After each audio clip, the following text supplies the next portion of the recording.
So when we practice Dharma, Dharma is the correct conduct, what Buddha taught, correct conduct, ethical conduct. When we practice correct Dharma, the Dharma is meant to give you knowledge into what I explained to you more in depth. It also teaches you how to rehabituate your habits, because our mindset is what created us to be in our situation. So to have the same mindset to leave would be impossible. We have to have a different mindset to leave what we created. To have that different mindset, you need knowledge. You need understanding, you need consultation, you need belief, you need trust. How will that come? That's where you seek a Dharma teacher. A Dharma book. A Dharma community. A community that can give you this knowledge. So when you get this knowledge, you absorb it, you do the meditations, you think about what's meditation? To familiarize yourself with this thought, to look at it from different angles, to find loopholes, and to be confident about it. That's what meditation is about. Meditation is not about you have to accept if you don't, you're wrong. No. Meditation is to be a proponent and an opponent.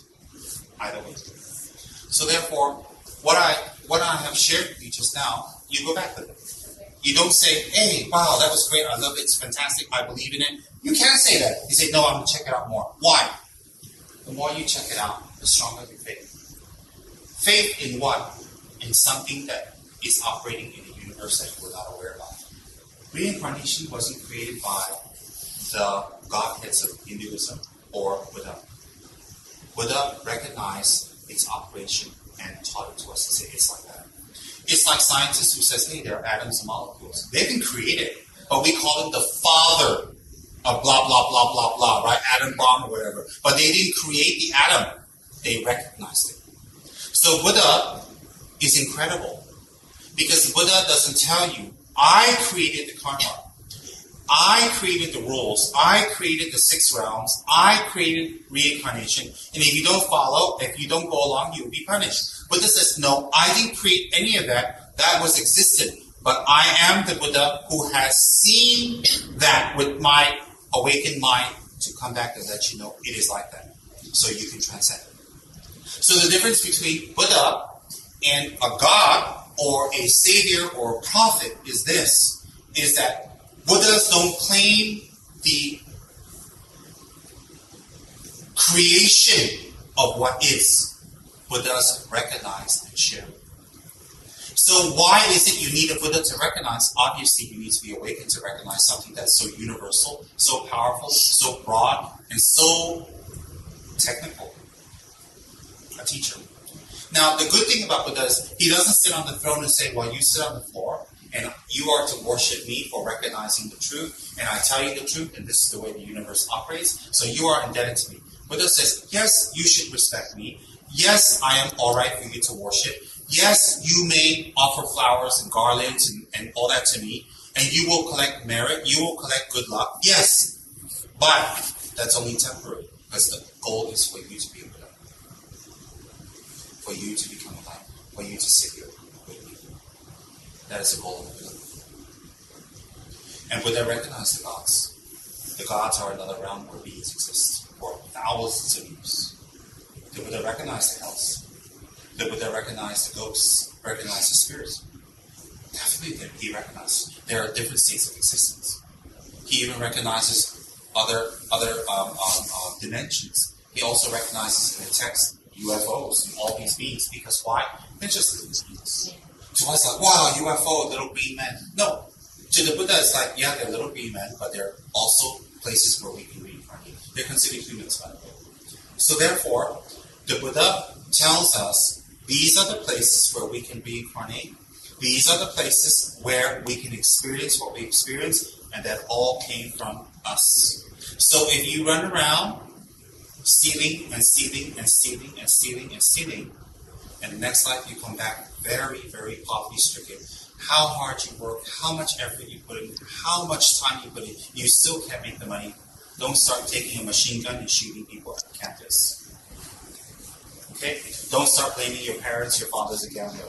Don't start, you create the karma to be born in a gambler's family, to have the environment to grow up to be a loser. You know, that was created by you initially. So then you say, well, it's created by me, I'm stuck. No. You're in this situation now, but you can change it, create different karma. So hence, we have different mantras, we have different meditations, we have different deities, we have different practices, we have different Buddhas. The Buddhas and the various forms of Buddhas are representations of the path to enlightenment. For example, Lama Tsongkhapa. The Buddha Lama Tsongkhapa sits in this posture with his legs crossed, wearing long robes, smiling, white in color, pink body, holding two lotuses. The iconography is that of a gentle, smiling Buddha with a yellow hat, blessing you with lights coming from him. But the meaning behind it is very profound. Why? When you meditate on the form of Lama Tsongkhapa, everything on his body, the symbology, the color, the iconography, represents a facet of the enlightened mind, which when you meditate on, opens up that potential within you. So what you're doing is when you pray to a Buddha, you are opening up that facet within you, opening the Buddha in you. So it's worship, but not in the sense of give me everything worship. It's more of a worship, of a respect, of an end product of which you are engaging to accomplish. You are worshiping an end product of what you will engage in accomplishing. So you are worshiping your result. Why do we need to worship at all? Well, there are enlightened beings that if we associate with, there are great blessings. So when we meditate on Lama Tsongkhapa, and we focus on Lama Tsongkhapa, and we recite his mantra, and we do it with meditation, the immediate benefit is the counter of depression. Now, when we do Lama Tsongkhapa's practice, the immediate effect, meaning over a period of time, there are higher attainments and normal attainments, is we relieve our depressions. We relieve our mind of feeling of senselessness, loneliness, and a feeling of purposelessness. And when we meditate on Lama Tsongkhapa and recite the mantra further, we gain wisdom, 7 types of memories. We gain clarity, we gain sharpness of the mind, and as we age, we don't become dumb, retarded, and forgetful. You know why? Because when you recite Lama Tsongkhapa's mantra, you move the energies of the body to increase the flow of wisdom, prana, chakras, chi, different languages for the same thing. So you move the chi in your body so that you become alert. Have you seen very old Chinese people, 90, 100 years old, they're very alert? Have you seen old Hindu people in India, 110-year-old man doing yoga? They're very alert, very healthy, because they're using their energies to keep up their mind. Definitely, these two ancient cultures are very powerful. Now, when you do Lama Tsongkhapa's mantra meditation practice, you also purify the actions you've done in previous lives that creates further suffering in this life. Now, Lama Tsongkhapa's hand is like this. Lama Tsongkhapa's hand is like this. This represents turning the wheel of Dharma. The outer meaning is, I will convey the Dharma to you so that you may gain wisdom. That's what I'm doing with you right now. The inner meaning is to absorb the Dharma, to learn it, to apply it, and get the result. The result is what? A mind with hope. A mind that has wisdom. A mind that can share wisdom with others. So this is the mudra. Mudra is Sanskrit for hand position. Okay? Now, Lama Tsongkhapa also holds a stem of lotus that opens up here. And another stem of lotus that opens up here. 2 stem of lotus opens up. On one side is a sword. The sword represents the penetrating wisdom. The sword is meant to what? Cut. This is meant to cut your sufferings. How do you cut it? By wisdom. What is wisdom? Knowledge. You get that from your teacher. The right side is a Dharma text. The Dharma text is actually knowledge. So the mediums and the methods that you actually learn. So what does that mean when Lama Tsongkhapa holds this? When he holds this and you worship him, you are getting the blessings of penetrating insight and knowledge. Then he wears the 3 robes of a monk. He wears the robes of a monk representing what? It represents ethics, morality, and holding our commitments, integrity. So when we see the robes of Lama Tsongkhapa, when we meditate it and think about it, he reminds us, have integrity, hold your vows well, keep your promises, Don't disappoint people from laziness or selfishness. And simply be flippant. He reminds him. Then Lama Tsongkhapa's legs is crossed. It is crossed because that is the leg posture of meditation. So what does it mean? To achieve what I have just described, one has to practice. There is no God who can hand you enlightenment on a plate. You have to achieve it on your own. So therefore, the legs in meditative posture means by your daily, persistent, consistent, determined practice, you will gain the same qualities of Buddha, which is compassion, wisdom, skillfulness.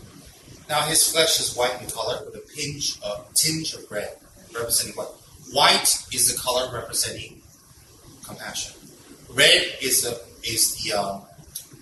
color representing wisdom. So by meditating on Lama Tsongkhapa's Buddha body, you are going to gain wisdom and compassion. And white is the color of the father's creative juice. Red is the color of the mother's creative juice. So when the father and mother's two juices combine, you have a child. But in this case, you are born into being a Buddha. You are born as a Buddha. So when you meditate on Lama Tsongkhapa, he is your father and mother, and you will come back as a Buddha. You will not be that lost soul anymore. Alright? And he wears a yellow hat. The yellow hat originated in India, which was red. Red represents subjugation. Because there were a lot of people that came to debate with the great Buddhist masters. And Buddhism cannot use violence or pain to overcome. We can't kill them and say, oh, if you don't convert, we're going to kill you. But they debate with them. And they teach them. And when they lose the debate, they become Buddhists. So last time they wear red, the pendants of India, all the great Indian masters that were great masters, they wore red hats during special ceremonies to represent their power to debate, their power of knowledge, their power of speech. In Tibet, everybody was already into Dharma. So there was no changing people into Dharma. It was more increasing Dharma. So the hat turned to yellow. The point on the hat represents the highest point we can achieve, which is Buddhahood. The two flaps that come on the side is like two wings of a bird. Compassion and wisdom will bring us to enlightenment. So when Lama Tsongkhapa wears a hat, it represents he has all the qualities of a Buddha. If you worship, if you believe, if you trust, and if you pray to Lama Tsongkhapa, you will be just like him. So you are not praying to Lama Tsongkhapa to take you to heaven. You are not praying to Lama Tsongkhapa to give you a son, not that we want one. And we are not praying to Lama Tsongkhapa for mercy, for purification, for him to give you paradise. You are praying to Lama Tsongkhapa to purify your negative karma and to develop great compassion so that you can be of the utmost benefit to others. Because by benefiting others, you will be a Buddha. That's what you're worshiping Lama Tsongkhapa. So every day we can do a puja. We can do a short, beautiful puja. Puja is what? Puja literally means clear obstacles. We can do a short puja to Lama Tsongkhapa, do short chanting, short prayer. That is wonderful. That can be 15 minutes a day. But what's more important is not so much the puja, the mantras, and the worship. It is a study of the Dharma. It is a learning of the Dharma. It is a comprehension of Dharma. It's understanding, comprehending, applying, and getting the results. Because when you get the results arise in your mind. And it's your mind that travels, not your body. Hence, if we spend all our lives acquiring, accumulating for our body, we have wasted our time because we can't take it. So therefore, in Buddhism, they tell you to acquire of the mind. Work, pay your bills, take care of your responsibilities. Yes, don't be a bum, but don't put all your energies into that and say that will bring me happiness. Because if you put all your energies into work, passion, money, fun, entertainment, love, partners, girlfriend, boyfriend, sex, clothes, if you put all your attention into that, you become depressed. You become lost. You become disenchanted because you realize you're not happy. So you go get another girl. You get another boy. Maybe another marriage. A new job. Maybe I go back to school. So why would doing the same thing the second time around bring you the first time mischievous, non-existent happiness? So let's get another girlfriend again. Let's get another boy. Let's move to another country. Let's get a new car. And then we do the same thing over a third time, a fourth time, a fifth time, until we say, I think I want to kill myself. I think I'll just get a job that keeps me very busy so I don't have to think about all this anymore. Yeah. All right? That's what happens when. So Buddhism is a way of life, but it's not just a way of life. It is a way to revolutionize your thinking so you eliminate all the qualities of depression, unhappiness, lack of self-worth, emptiness, purposelessness permanently from your mind. Because when you die,